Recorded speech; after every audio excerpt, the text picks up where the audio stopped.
Iceland বা Scandinavian অঞ্চলের ঠান্ডা সমুদ্রপথে চলাচলের জন্য এক ধরনের বিশেষ নৌকা ব্যবহার করা হয়, যেটা সাধারণ বোট বা ট্রলার নয়। এই নৌকা এমনভাবে ডিজাইন করা হয় যেন সেটি যত বড় ঢেউ বা ঝড়েই পড়ুক না কেন, উল্টে গেলে আবার নিজে থেকে সোজা হয়ে যায়। এটা কোনো ম্যাজিক না, বরং একদম হিসেব করা ইঞ্জিনিয়ারিং কাঠামো, যেখানে পুরো নৌকার ভরবিন্দু এমনভাবে নিচের দিকে বসানো হয় যাতে ভারসাম্য সবসময় নিচে থাকে, উপরে না। এর মানে হলো, যদি বড় ঢেউয়ের ধাক্কায় নৌকাটা উল্টেও যায়, সেটা কিছু সেকেন্ডের মধ্যে আবার ঘুরে নিজের জায়গায় ফিরে আসে। এই ধরনের নৌকাকে বলা হয় সেলফ রাইটিং বোট বা ক্যাপসাইজ প্রুফ বোট। নৌকার নিচের অংশে অতিরিক্ত ভারী অংশ বসানো থাকে, যেটাকে বলা হয় কিল বা ব্যালাস্ট, যা পানির নিচে ভারসাম্য রক্ষা করে। এই কিল সাধারণ নৌকার মতো হালকা না, বরং ইস্পাত বা লেড দিয়ে বানানো হয়ে থাকে, যাতে তার ওজন এত বেশি হয় যে নৌকার শরীর যতই উল্টে যাক, এই ভারটা নিচের দিকেই টেনে রাখে।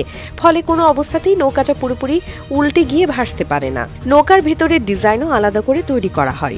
সাধারণ ট্রলারে বা মাছ ধরার বোটে উপরে থাকা অংশ বেশি ভারী হয়, কারণ সেখানে কেবিন, যন্ত্রপাতি, মানুষ থাকে। কিন্তু এই ধরনের নৌকায় সবকিছু নিচের দিকে রাখা হয়। আসবাব, ইঞ্জিন, ফুয়েল ট্যাঙ্ক সবকিছু পানির কাছাকাছি অংশে বসানো হয়, যাতে উল্টানোর সময় তার উপরের দিকে না উঠে আসে।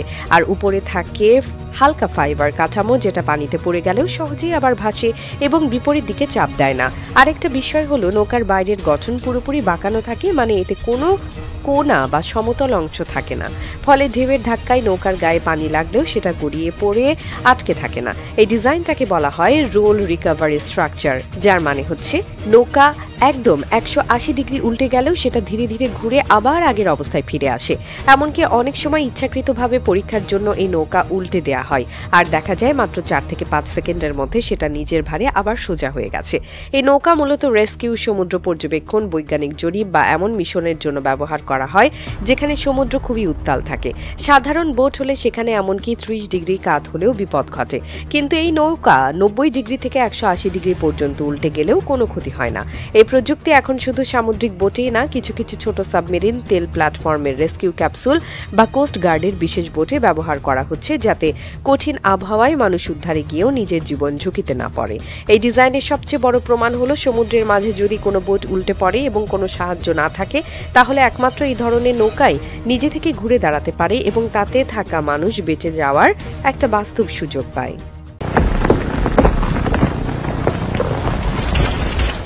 কানাডা, গ্রিনল্যান্ড বা অ্যান্টার্কটিকার মতো জায়গায় বহু বছর ধরে জমে থাকা বরফের স্তর শুধু ঠান্ডা না, বরং ইতিহাস ধরে রাখার একটি উৎস।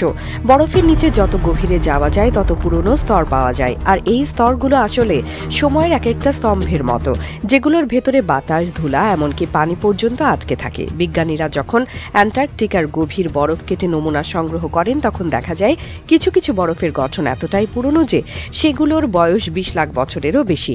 এই বরফের টুকরো গলিয়ে যখন পানি বের করা হয়, তখন সেটা শুধু গবেষণার জন্য না, বিজ্ঞানীরা নিজেরাও সেই পানি খেয়ে দেখেন পানযোগ্য কিনা।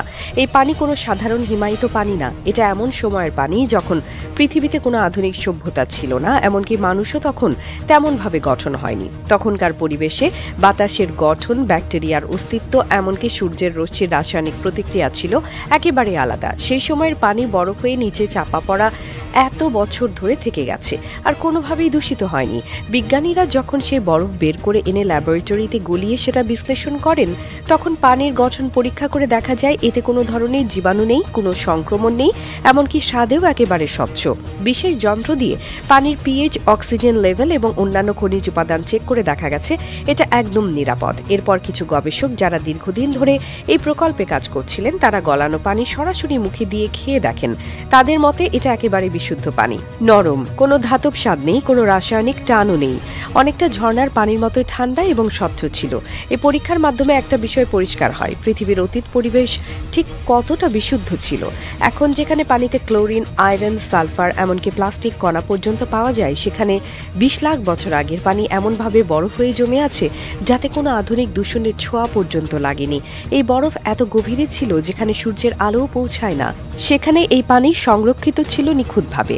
তবে এই পানির উপর গবেষণা করার মূল উদ্দেশ্য ছিল স্বাদ নয়, বরং পৃথিবীর আবহাওয়ার ইতিহাস জানা। বরফের স্তরের ফাঁকে যে বাতাস আটকে থাকে, সে বাতাস পরীক্ষা করে বোঝা যায় তখন বাতাসে কতটা কার্বন ডাই অক্সাইড ছিল, তাপমাত্রা কেমন ছিল, কিংবা পৃথিবীর আবহাওয়ার গড়চাপ কতটা ছিল। কিন্তু সঙ্গে যে পানি বের হয় সেটাও আলাদা গুরুত্ব পায়, কারণ সেটা দেখায় এই পৃথিবী একসময় কতটা পরিষ্কার ছিল আর এখন কতটা বদলে গেছে। সবচেয়ে চমকপ্রদ বিষয় হচ্ছে এই পুরনো পানি নতুন করে ফিল্টার না করেই খাওয়া গেছে, শুধু বরফ গলানোর পর সরাসরি কাচে ঢেলে খেতে হয়েছে, যেটা আজকের দিনে কোনো আধুনিক পানির ক্ষেত্রেও সম্ভব হয় না। যেসব জায়গায় বড় বন বা পাহাড়ে আগুন ধরে সেখানে সাধারণ অগ্নি নির্বাপক যন্ত্র বা ফায়ার সার্ভিসের গাড়ি ঢুকতে পারে না। এসব স্থানে আগুন নেভানোর জন্য ব্যবহার করা হয় স্পেশাল প্লেন, যেগুলোকে বলা হয় ওয়াটার বোম্বার। এই প্লেনগুলোর পেছনের অংশে থাকে বিশাল পানি ধারণ করা চেম্বার এবং নিচে থাকে একাধিক ড্রপ গেট, যেগুলো দিয়ে পানি একসাথে নিচে ফেলা যায়। আগুন যখন নিয়ন্ত্রণের বাইরে চলে যায় তখন এই প্লেনগুলো উপর থেকে একবারে হাজার হাজার লিটার পানি ফেলে দেয় সেই এলাকায়, যাতে আগুন দ্রুত ছড়াতে না পারে। এই পানি ফেলানোর আগে সবচেয়ে গুরুত্বপূর্ণ অংশ হচ্ছে পানি সংগ্রহ বা রিফিল করা। ওয়াটার বম্বার প্লেনগুলো সাধারণত লেক, নদী বা বড় জলাশয়ের উপর দিয়ে অনেক নিচু হয়ে যায়, প্রায় পানির কাছাকাছি। এরপর প্লেনের নিচে থাকা স্পেশাল স্কুপ পানির মধ্যে ডুবে গিয়ে কয়েক হাজার লিটার পানি টেনে নেয় মাত্র 10 থেকে 12 সেকেন্ডের মধ্যে।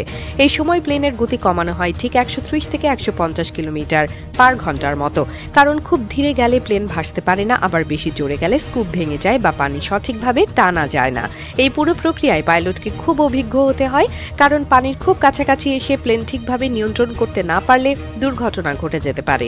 নিচে থাকা স্কুপগুলো মেকানিক্যাল এবং হাইড্রোলিকের সংমিশ্রণে তৈরি, যেগুলো একবার পানিতে ডুবে গেলেই স্বয়ংক্রিয়ভাবে পানি টেনে নেওয়া শুরু করে।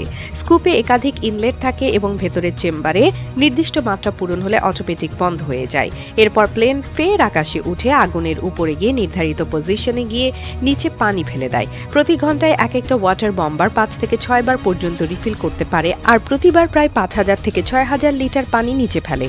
আগুন যত বেশি ছড়ায় এই প্লেনগুলোকে তত ঘন ঘন রিফিল করে আগুনের উৎস বরাবর পানি ফেলতে হয়, যাতে পাশের গাছ বা ঘর ছড়িয়ে না পড়ে। অনেক সময় আগুনের তাপ এত বেশি থাকে যে প্লেন নিচে নামলেই তাপ প্রবাহে ভারসাম্য হারিয়ে ফেলে। এজন্য ওয়াটার বম্বার পাইলটদের বিশেষ প্রশিক্ষণ দেওয়া হয়, যাতে তারা অস্বাভাবিক বাতাস বা ধোঁয়ার মধ্যেও নিচে এসে পানি ফেলতে পারে। এই কাজ করতে গিয়ে প্লেনগুলোতে সাধারণ জ্বালানি ছাড়াও বাড়তি cooling system, special radar, heat mapping sensor আর ইনফ্রারেড ক্যামেরা থাকে, যাতে ধোঁয়ার মধ্যেও আগুনের উৎস দেখা যায়। পানি ফেলার সময় নির্দিষ্ট উচ্চতায় প্লেন ওড়ে, তারপর নিচে থাকা ফায়ার টিমের নির্দেশ অনুযায়ী সেই চেম্বারের গেট খোলা হয়, আর তখন প্লেনের পেটের নিচ থেকে একবারে হাজার হাজার লিটার পানি গড়িয়ে পড়ে আগুনের ওপর। এই গেটগুলো এমনভাবে ডিজাইন করা হয় যাতে পানি একসাথে না পড়ে, বরং একটু ছড়িয়ে পড়ে, যেন বড় এলাকা জুড়ে আগুন নেভানো যায়। প্রতিটি প্লেন পানি ভরার প্রক্রিয়ায় 1 সেকেন্ড সময়ও বেশি নিলে পাশের এলাকা পুরো পুড়ে যেতে পারে, তাই এই 12 সেকেন্ডের রিফিল টাইমই পুরো মিশনের সফলতা নির্ধারণ করে।